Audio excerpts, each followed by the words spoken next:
We gather this morning to celebrate, to remember, and to honor the life of a truly remarkable woman who I wish I would have known in life. I feel like just speaking to her family and watching her celebration of which birthday, one of those big birthdays, 60, and just hearing everything about her, that all of you know how blessed you were, but she was obviously an amazing, remarkable human being.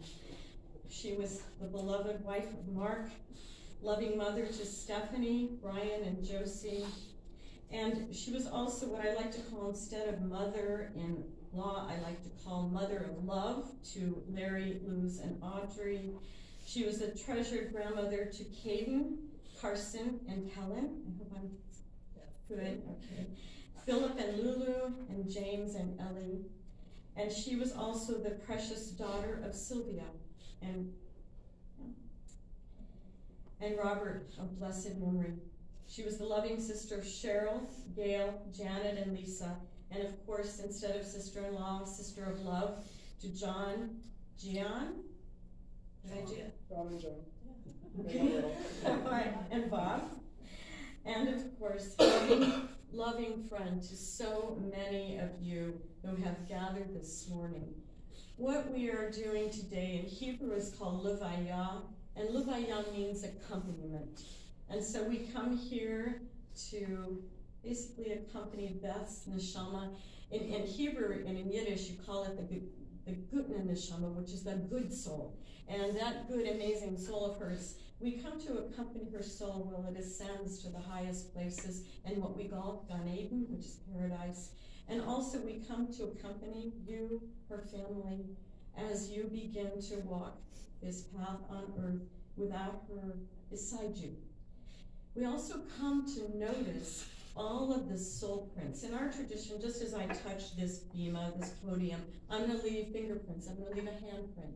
And so we know that as she lived her life, she left literally, I am sure, I can't even imagine how many soul prints she left in this world, just thousands, for all of you to be able to find and treasure and cherish in life.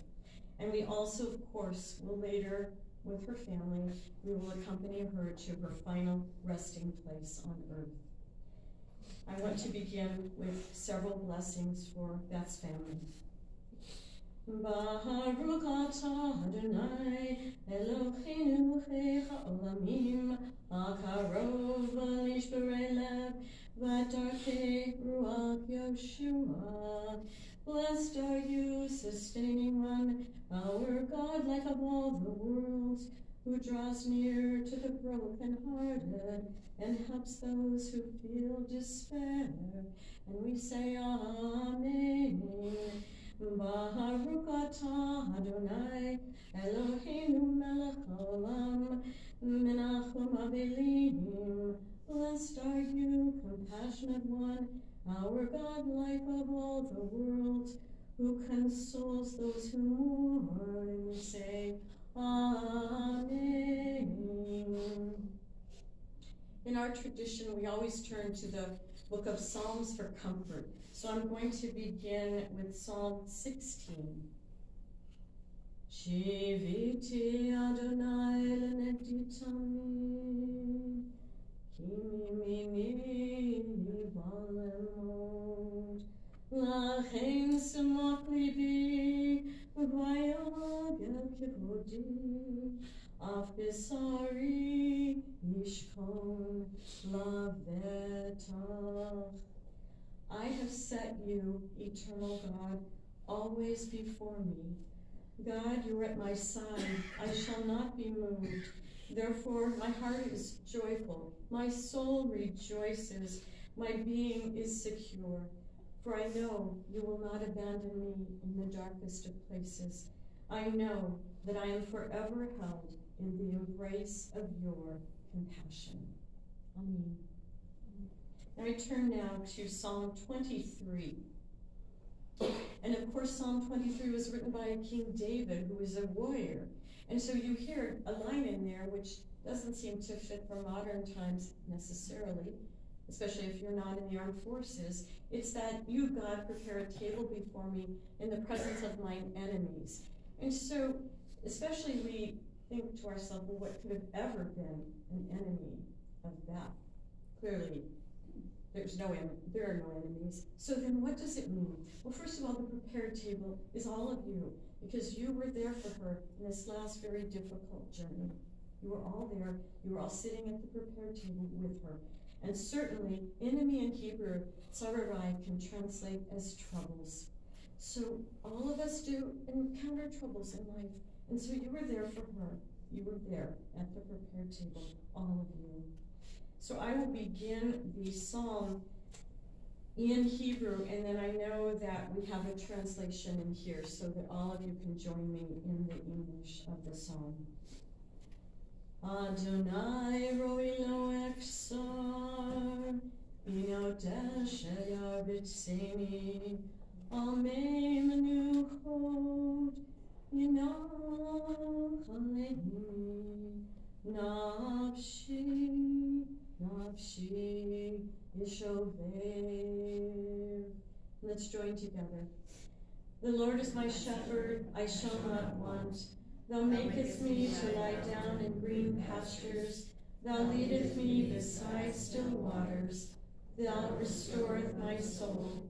Thou leadest me in right paths for thy name's sake.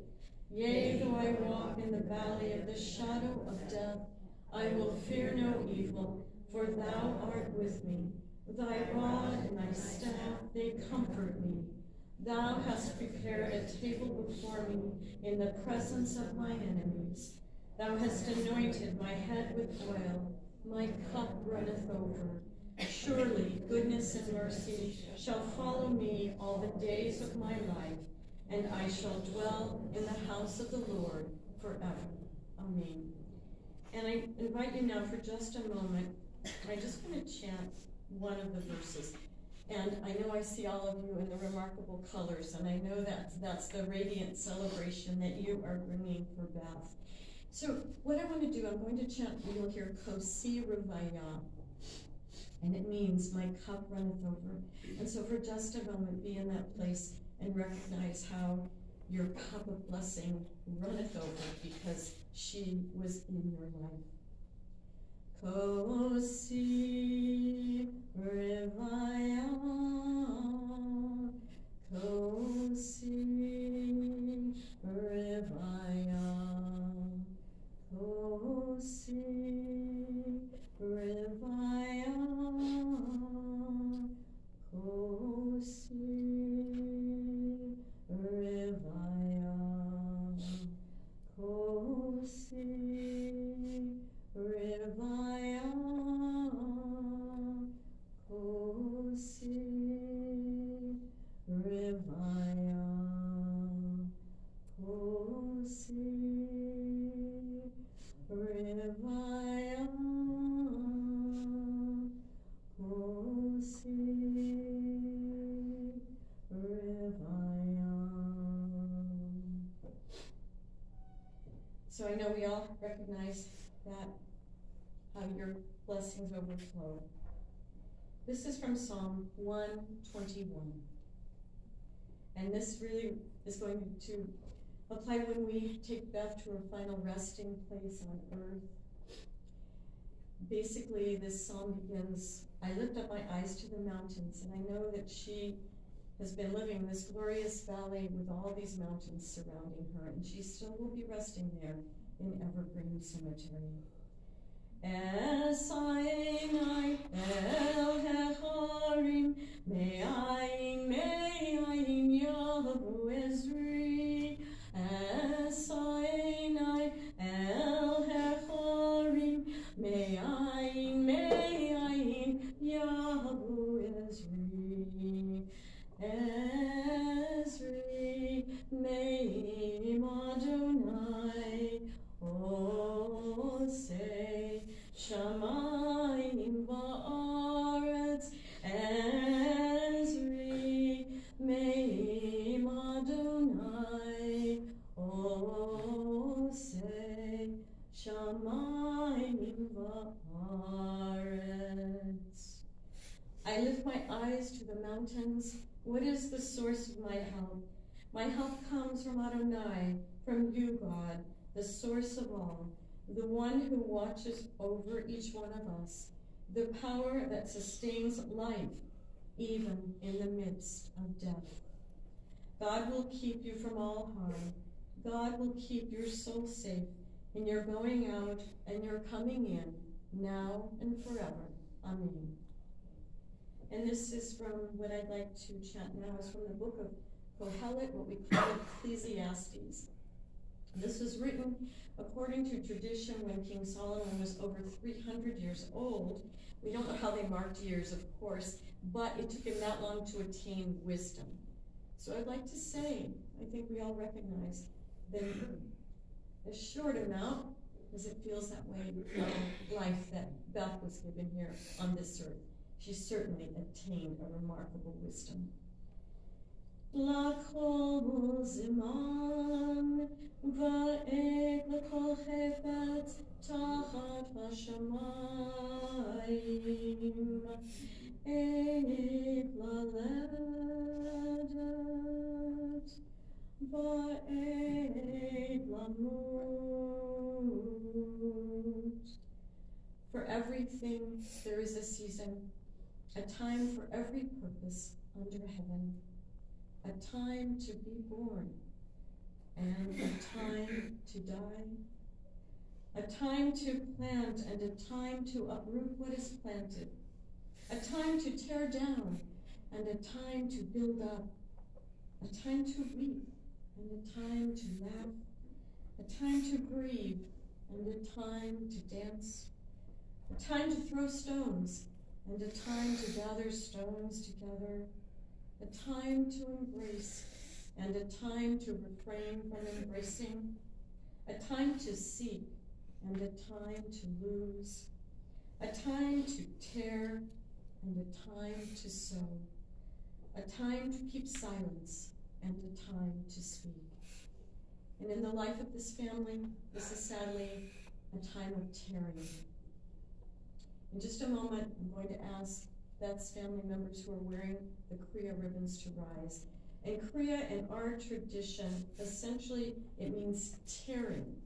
And it comes from the psalmist who says, my heart is torn within me.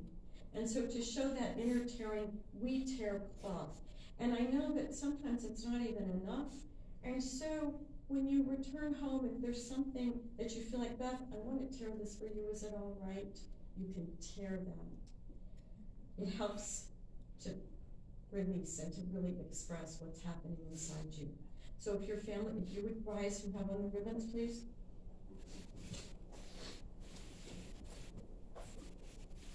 And then what we're going to do is I'm going to say the blessing and then we will tear the cloth, okay?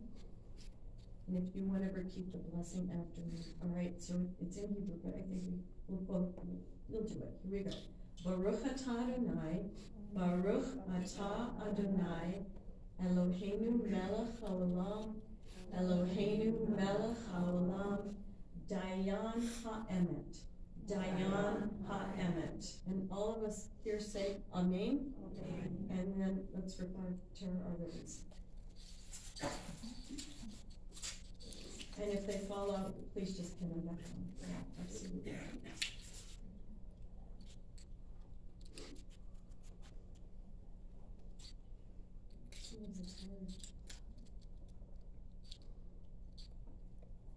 It worked? Yeah, okay.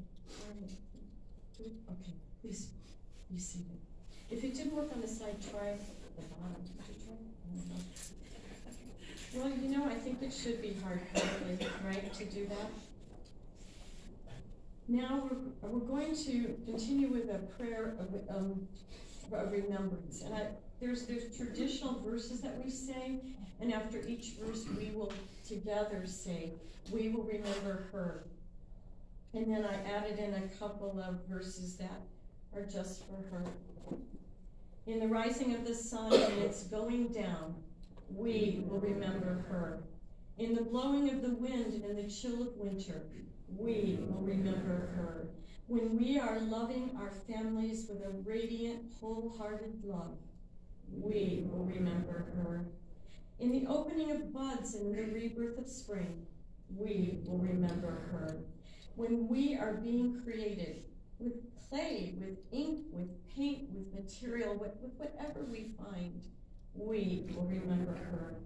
In the rustling of leaves and in the beauty of autumn, we will remember her. In the beginning of the year and when it ends, we will remember her.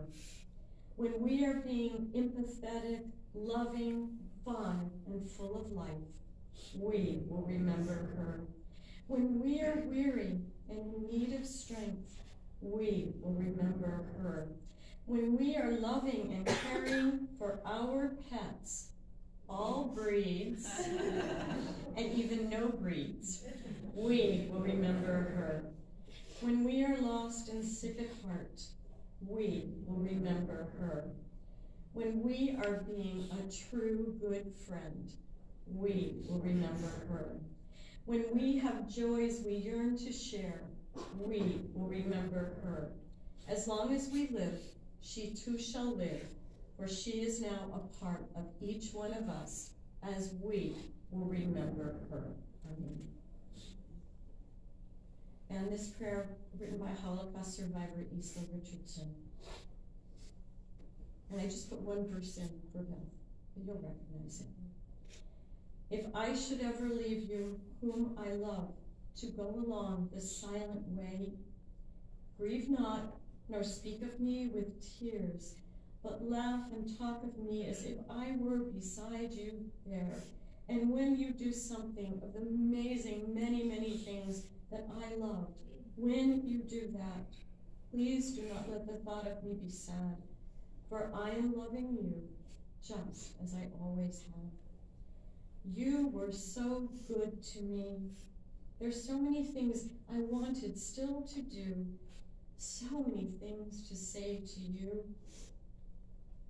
Remember that I did not fear. It was just that leaving you was so hard to face. We cannot see beyond, but this I know. I love you so. 'Twas heaven here on earth with you. Amen.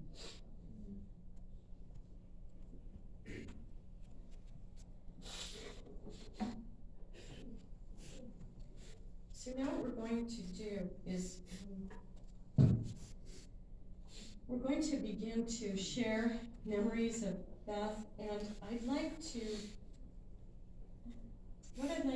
just suggest at the beginning, first of all, is that I'd like to think that possibly making a quilt, and I don't know if that's something she ever got to, but perhaps you can do that for her. But so this idea that all these memories become this amazing, beautiful, colorful, vibrant quilt, and you can kind of stitch them together. And just like a quilt, sometimes you want to hang it on the wall. You just want to look at it and just be like almost like walking into the memories. Sometimes you want to just put it on the bed and just hold yourself and just cuddle in the quilt. And sometimes you want to spread it on the table and have a meal there and remember. So I'm going to begin, and these are Mark's memories that he asked me to share. I met Beth in college at Cal Poly in 1976 while starting a Hillel, Jewish youth group chapter on campus.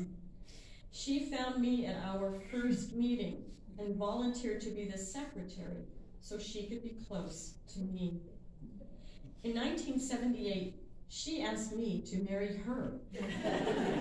I said yes.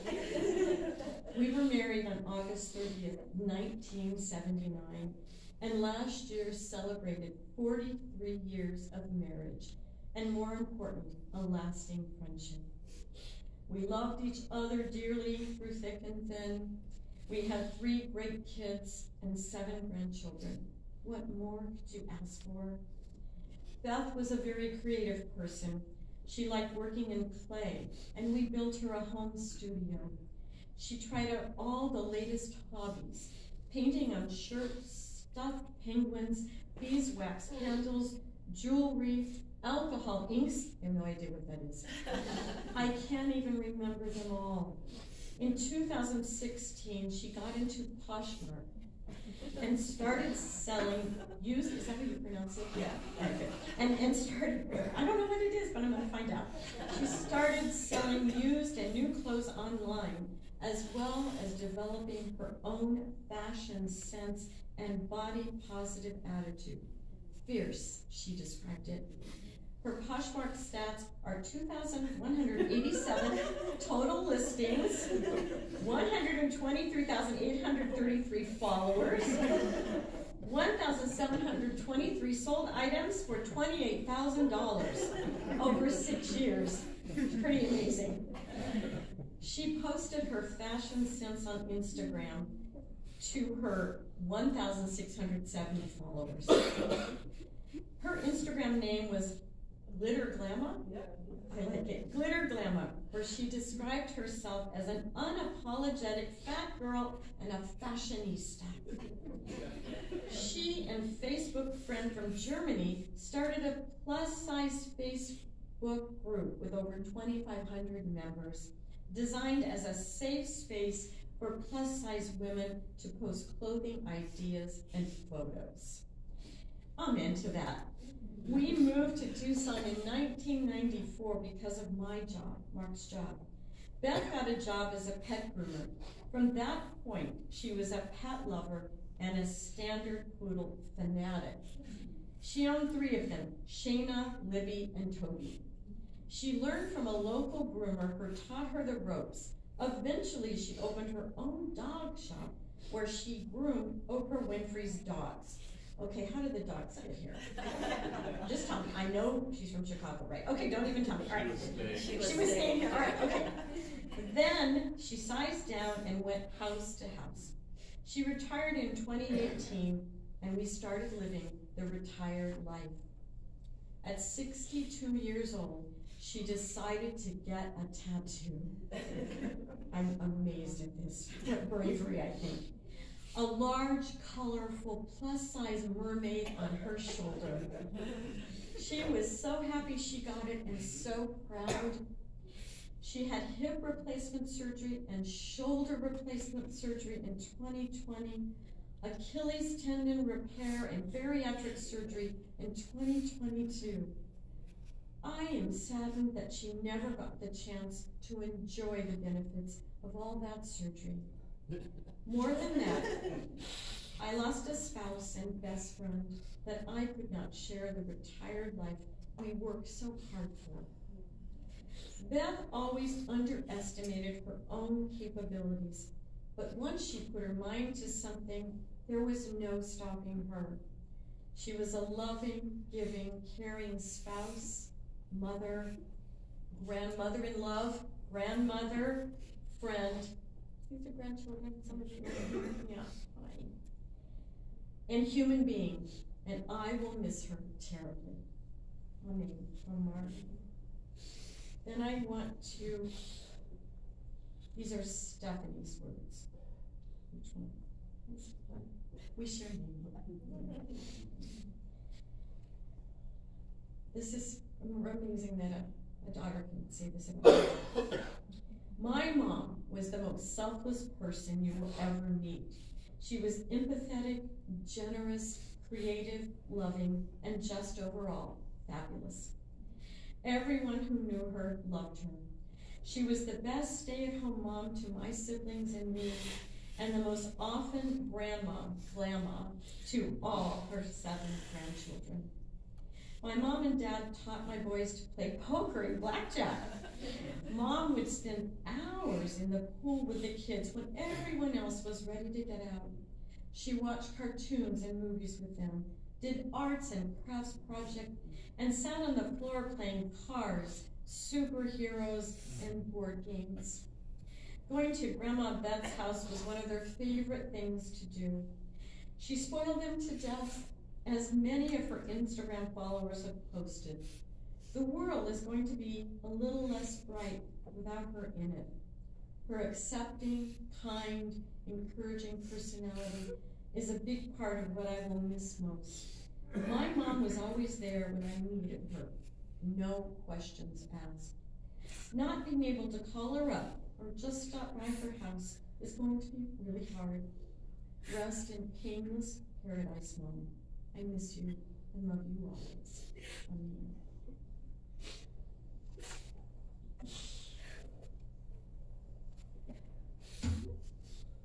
From Josie.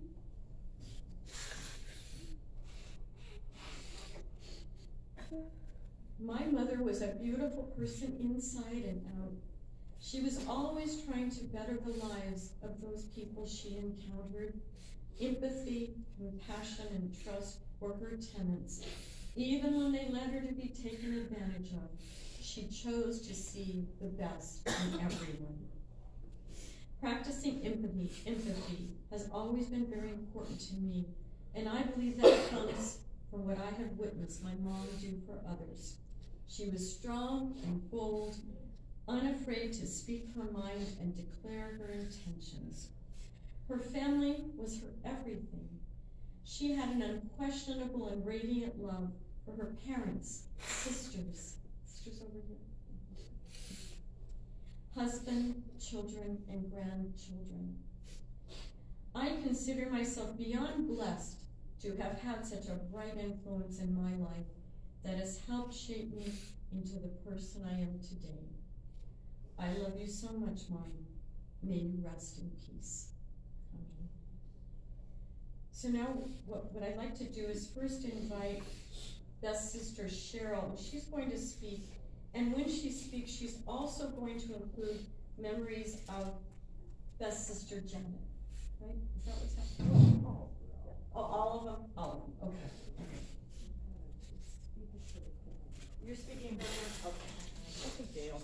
Is Gail speaking to you?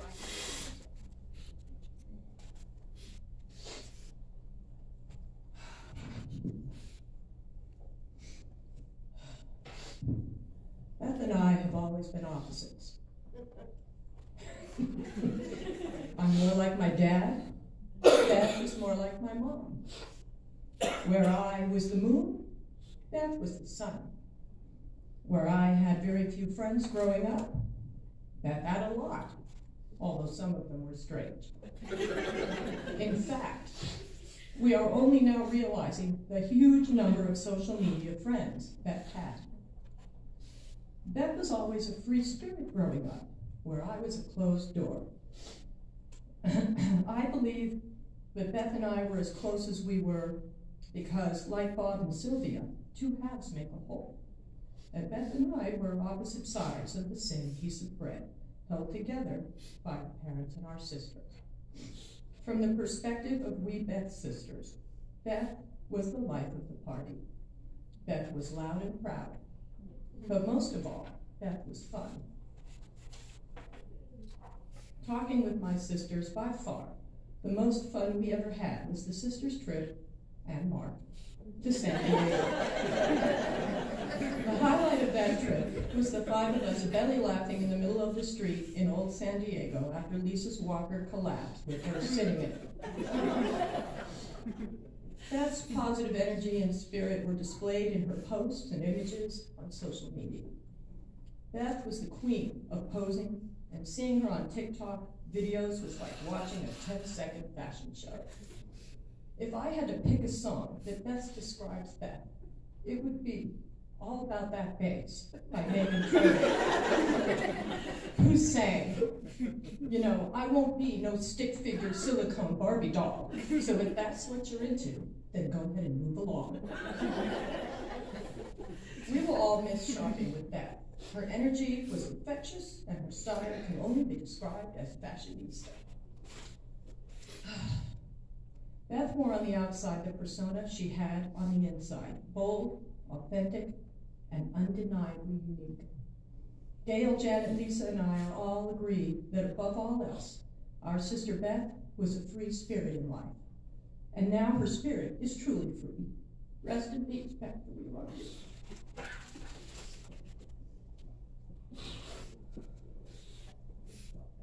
So Gail, did you want to, were you speaking? Yeah.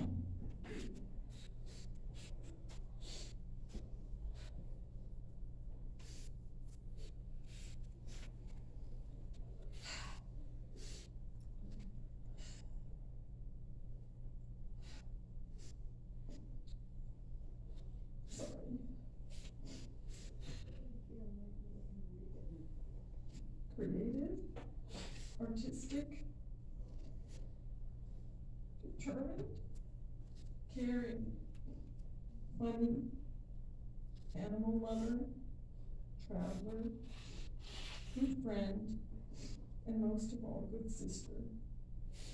These are a few words to describe my sister. Beth and her sisters had many adventures while growing up, and Beth deemed herself the leader and boss at home and on vacation. Cheryl, Janet, Lisa, and I let her be the leader and the boss. Otherwise, you can hear about it later on. Beth's creative and artistic side blossomed when she was in high school. She loved sculpting clay and painting, which evolved, and she became proficient in making jewelry, t-shirts, and ceramic tea sets. Her creativity progressed into grooming dogs, and she was excellent in her field and loved it. Beth met the love of her life, Mark, in college. They were inseparable. They married in 1979. If I'm not mistaken, that's 43 and a half years of marriage. Quite a milestone in this day and age. Beth and Mark started a family right away. And I know my sister would say, one of her greatest accomplishments are her 3 children, Stephanie, Brian, and Josie. Beth was a loving and caring mother and would do anything for them. From her 3 children came 7 wonderful grandchildren. She and Mark were and are very active in their grandchildren's lives because it's all about family. My sisters and I were able to go on a couple of sisters' trips within the last couple of years, and we had such a great time and made great memories. All of those memories of my sister Beth will be forever lasting and treasured. She will be deeply missed. Rest in peace. We love you.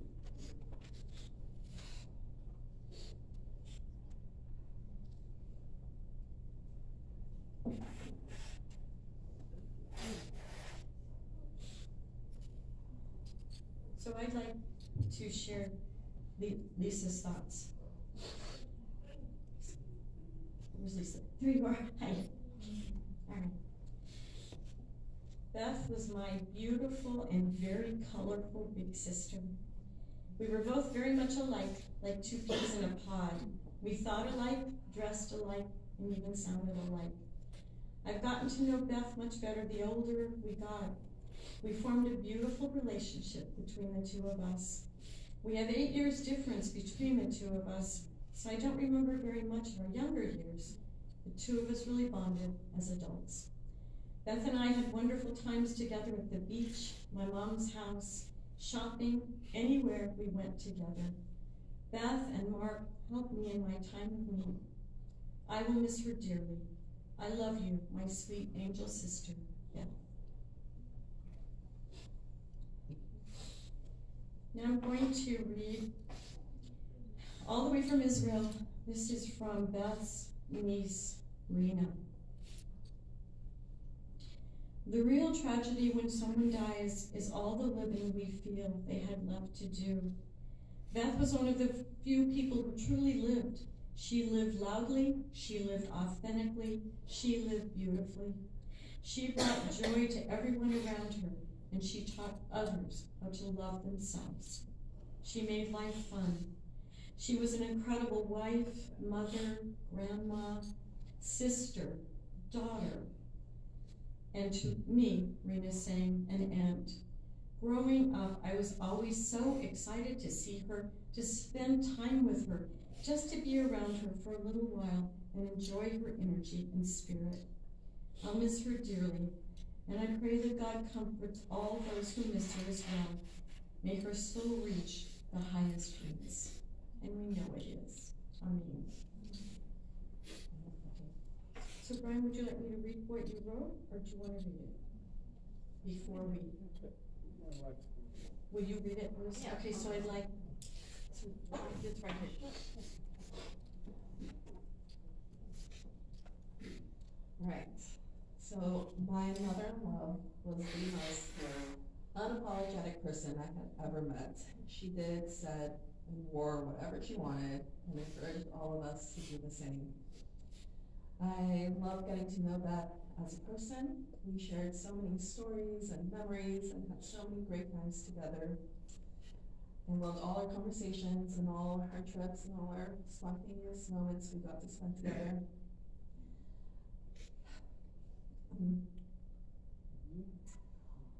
And although her and Mark would always be bickering, they were truly our roadmap to a great, long-lasting, loving marriage.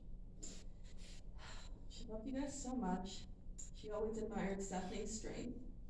Said Stephanie was the strongest person she knew. She also loved your legs, and she'd be so happy that you're wearing a skirt right now. She loved Josie so much, and she was so proud of you for being your authentic self and sharing that with all of us. And of course, Brian, you guys shared so much together. You were both so compassionate. She always said you were her Cabbage Patch doll. You have the most amazing heart, and you had so much compassion, just like your mother. And Beth and I were very similar. We were both very creative. We loved fashion. We loved taking pictures. I loved doing things for her and making her happy. And just like the video, I knew how to capture her essence. I knew her so well, and it was important for me to do that for her. And I love to celebrate her. I love to encourage her on outfits and do photo shoots downtown and running around Congress, taking pictures. Yes, we're very similar. Probably why Brian chose me, because he loves his mom so, so much. So much. And he tried so hard to figure out what to say. He had so many memories, and he couldn't put it down in writing, and he just kept going back and forth on what to say. He would write things out, he would talk, and one thing that he shared the most with her is the earliest memory with his mother. Their bedtime routine was just for themselves. And this book, Snuggle Piggy and the Magic Blanket, was a book she would read to him every night. This book was so special to our family as well, as Brian has created the same routine with our children. He reads this book with us every night, so he wanted to do the same for her and send her off with reading the last time we get to read this together. So we're all going to read Snuggle Piggy and the Magic Blanket together. The last story of the history. Okay? All right. Once there was a little piggy named Snuggle Piggy. When he was just a little baby, practically brand new, his mommy made a beautiful blankie out of odds and ends. It was a fantastic blankie with a man and a woman and stars and moons and all sorts of different creatures. Every night, Snuggle Piggy would go to bed and his mommy would tuck him in tightly. And in the morning, the blankie would get hung up on the foot of his bed. And every now and then, the blankie would get washed and they would dry it on the tree branch. Well, what his mommy didn't know was that the blankie was a magic blankie. And at night, all of the creatures would come alive and they would sing and laugh and dance and play. Snuggle Piggy loved his blankie so, so much. One day, Snuggle Piggy noticed that his blankie had been left out to dry. He was so worried when he went to bed because his blankie wasn't there. He decided to be brave and go out in the stormy wind to grab his blankie. He grabbed his blankie, ran inside, and laid it next to a nice warm fire. One by one, all the animals came out and got dried by the warm fire. Next morning, Snuggle Piggy woke up and found his mommy laying his blankie on the foot of his bed. That night, Snuggle Piggy played with all his friends again, and they laughed and played and sang and danced towards the rainbow. And he said, "I love you, Mommy." One last time, I wanted to reach Snuggle Piggy together.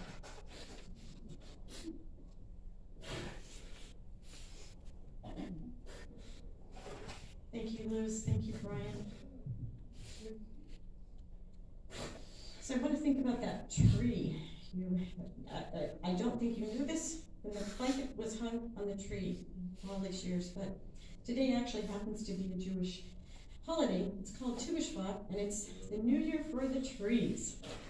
So pretty amazingly, I wanted to share a story, and I hope it's your family. It's all of you as family. So all of you are going on a walk in the desert, and you come to this amazing tree. And this tree is so creative. It has all kinds of different leaves. No just green leaves, orange leaves, purple leaves, turquoise leaves, red leaves. Amazing tree. This tree is amazing. And not only does this tree have all those colors leaf, this tree gives all kinds of fruit. It doesn't just want to have a grapefruit, it wants to have a cherry, and it wants to have an avocado, and it wants to have an orange and a pear. So all of these leaves, all these different fruits. So your family comes up to this tree. And first you notice all the shade from the leaves, the protection of the leaves, and how cool and wonderful it is after walking in the desert. So you all go under the tree. And then you look up and you see all the different fruits. Every fruit that's your favorite, you get to have because it's on this tree. And you get to take in all the colors of the tree. And then you notice there's a stream beside the tree, so you can put your feet in, you can put your hands in, you can splash fresh water, and you can feel revived and renewed. So when you're all ready to journey on in the tree, you stand there at that tree, and you basically say to the mother tree, to Beth, you have given us such strong roots. You have given us the colorful leaves of creativity. You've given us the branches of love and the ability to reach out to everyone else around us. And you have given us the joy of the wind in your leaves. And you have given us strength, a strong trunk of who we each are. And we want to bless you. But how can we bless you? You have everything. It's amazing. You have the leaves. You have the fruits. You've nourished and sustained us. So what we want to say to you is thank you. Thank you for giving us all of your blessings. You have given us. And that is our blessing right back to you. It's a thank you by how blessed we were.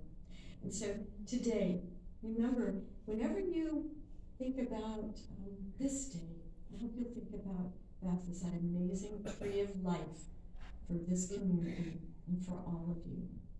Amen. So I wanted to say something, Mark, in terms of these flowers, if you wish.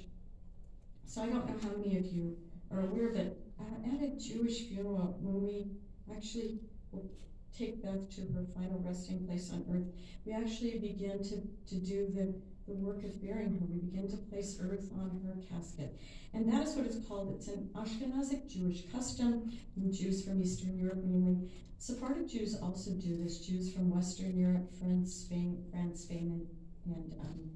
Arabic countries. But also what they do is they throw roses in. And so if you want, we can certainly take some roses with us and toss them in. Now what I'd like to do is have all of you rise. We're going to, as I chant this prayer, we'll recognize that Beth's soul is going to ascend to the very highest places in heaven.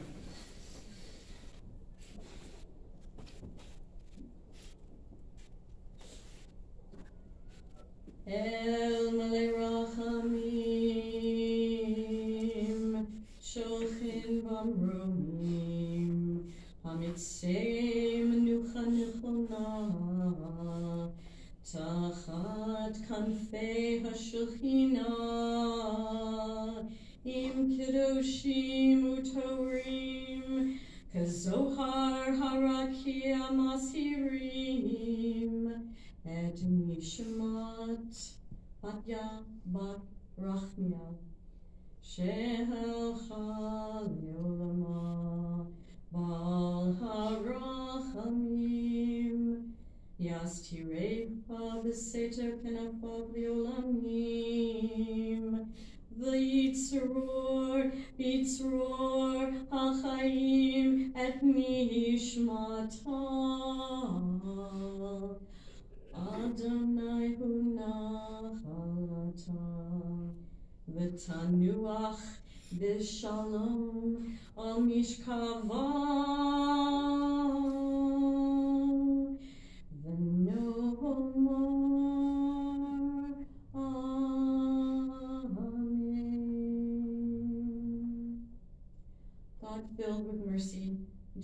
in the heavens' heights.